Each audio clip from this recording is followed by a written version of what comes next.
Because you're buying something that you can't see, developers create a space for buyers to attend to obtain information about the project. A display suite could vary quite widely. It could be anything from a shipping container with a table and chair in it and some pictures on the wall, right through to a fully finished, styled townhouse. I would treat it more as an information centre where you get to get some detailed information on a project specific to a certain apartment or to a certain level. The best option obviously is to have a fully finished unit or townhouse that a buyer can walk through and basically see the finished product. But it really just depends on where everything's up to in the cycle of the development being built. The difference between a plan book and a brochure is a plan book is essentially a collection of information on a project from top to bottom. So it will include a summary of the development, a summary of the developer and the builder. It will have all the floor plans. It will also have other plans like basement plans, which show where the car parking is, and will also have level plans. And you can start to see the spaces and see how they function, really. Where a brochure is more typically about the imagery or the feel or the marketing around a development. It's something that you will most likely keep for a long time because it's probably the first piece of information that you get about your purchase.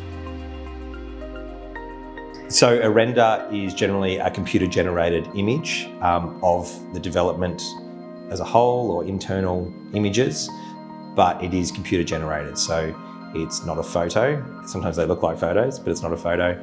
And it's just designed to really help buyers visualize what they're going to get. Because after all, you're buying a blank site or an old building that's there, it's going to be knocked down. And it can really help buyers to visualize what the space is going to be like. A colour board is a collection of the finishes and inclusions of what you will get or expect in your finished apartment. Generally, it will include an example of the floor tiles, the carpet, the paint, and often the handles for your cupboard doors and your tapware. Most developments will have more than one choice for your colour selection. Most often there will be a light and a dark scheme, if not another medium scheme in the middle. You can choose between any of the three up until building commences. An inclusion list won't be on the floor plan, it'll be a separate document.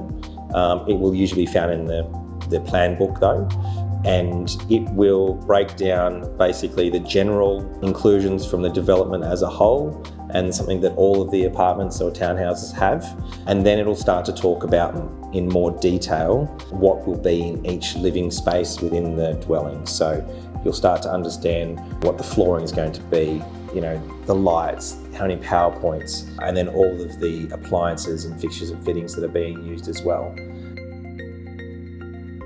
When buying off the plan, your colour scheme usually sets what your fixtures and fittings will be. However, there are often opportunities to upgrade certain things like your flooring. Timber flooring can be an optional upgrade. Pendant lighting is often one, and also higher end appliances in the kitchen.